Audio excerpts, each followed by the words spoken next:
7 laps to go.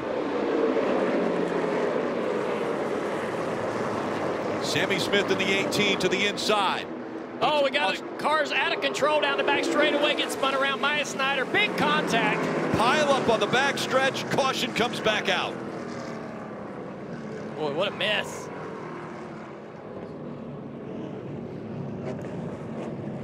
And believe it or not, that started in the top 6, 7 positions. Just was a chain reaction that went through the whole field on the corner exit of 2. A lot of check up and stack up, and you see the damage on several of these cars. Jeffrey Earnhardt in the 45, Mike Snyder in the 19, Jeremy Clements, Brandon Jones.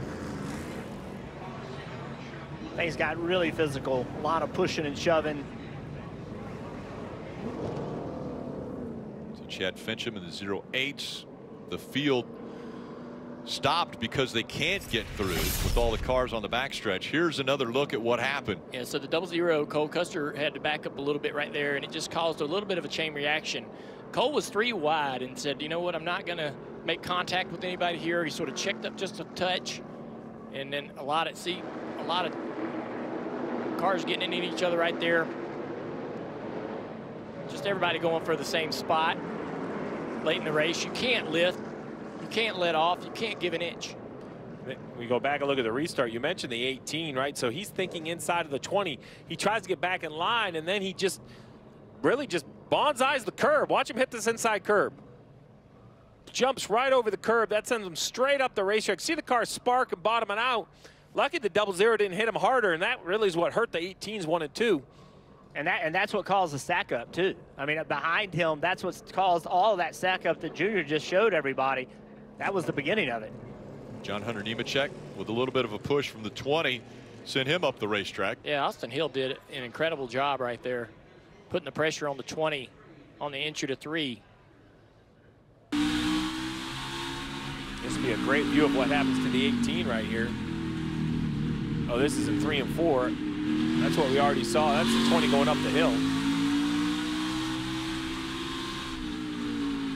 So the 00 is 3 wide right here. Somebody's now on his door, and he has to get out of the gas here. His teammate. Yep, he's just trying to survive. It's like, get me to the finish.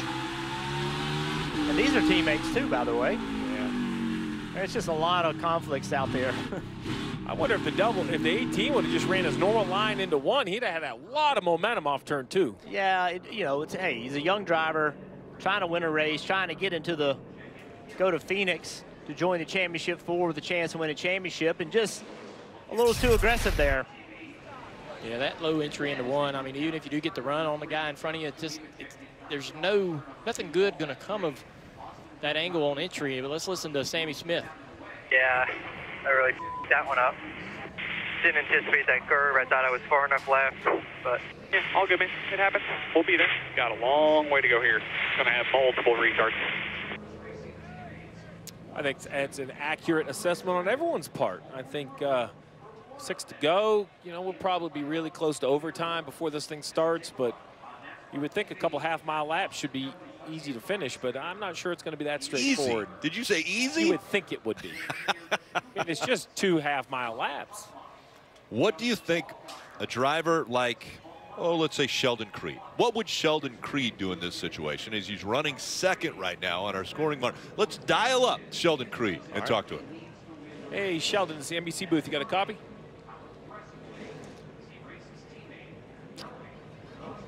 Try one more time. Hey, Sheldon, you got a copy? It's the NBC booth. yep, I hear you guys. Well, man, eventful to say the least. Martinsville's always are. Here you are in position, looking at a sprint to the finish. How's the day been and the outlook ahead? Yeah, I mean, I feel like we've had a decent day so far, running inside the top 10. Most of it here, but we have a nail-biter here at the end. Been in the middle of this points battle. Not a whole lot of fun, but going to do what we can here to try to get ourselves a win and into that championship 4. Well, you mentioned that win. What is the strategy on these starts? Can you just try to roll the top? Or are you just waiting for the contact from behind? It seems like everybody's pushing and shoving. Yeah, I don't know. I've kind of bounced back and forth on what my decisions have been. So going to see where we line up here, who's going to be behind us, and I guess make my decision with that. All right, man. Appreciate you taking the time, and good luck. Thank you. So that's a great question, you know, about restart, everything that's coming up. And I think Austin Hill has a very difficult decision to make. We've seen him get the lead from the outside. And so you would think, well, then you should restart on the outside. But once you do that, now you have exposed the left side of your car to damage because of the guy underneath you moving you up the racetrack and running you out of the groove. This is a very difficult decision. And if you're Austin Hill, what you got to be willing to do, I think, is take the bottom, but don't run the bottom when you get to 1. You got to use the guy up, you know, get him up the racetrack in 2. You can't do it on corner entry, because if you do, you open the bottom up to the guy behind you getting you. But it is an opportunity to go win a championship, and that's not dirty racing. That's Martinsville racing. I'm not saying wreck a guy, but running it into the out of the groove on a restart, that's pretty acceptable for Martinsville. Well, let's hear from the crew chief of the 21. Marty's there. Let's chat with Mike Shiplett, filling in for Andy Street this weekend. Boy, you guys had not a good handling race car early on. How did you guys get into this position, Mike? You know, we just kept working on the car all day. You know, the guys made some good pit stops. Austin Hill's done a great job driving, and we're just going to get this Chevy Camaro to the end here and see which one of the RCR cars is the best one at the end. So with teammates beside you potentially on this restart, what's fair, what's not fair? Hey, they're both racers, and they're going to race 100%, and we're going to find out here in 6 more laps, probably about 3 laps of green. There you go. Austin Hill in the lead right now, Kim.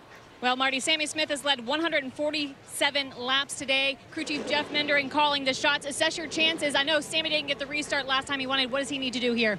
I wish we were 3rd instead of 4th, but I don't know. I'm sure there's going to be a lot of bumpers, a lot of people moving cars around.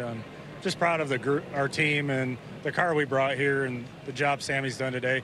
We're definitely not out of this thing by any means. It's going to be exciting, and I'm sure Sammy's going to do whatever it takes to get through. So, love the optimism of this team. Well, Sammy Smith, he has to win. Sheldon Creed has to win if they want to make it to the championship 4. Points as they run. So you see Sammy Smith and Creed down there, 43, 65 points. They're must-win situations. They're both in a position where if they're aggressive, they potentially could get that win. But you look at Austin Hill, Custer, and Allgaier, all very close right now on points. If someone below the cut line is able to get that win, it will come down to 1 more position. The restart's coming up. Hi, I'm Parker Kligerman. For more access like this from Pit Road, be sure to click and subscribe to the Motorsports on NBC YouTube channel.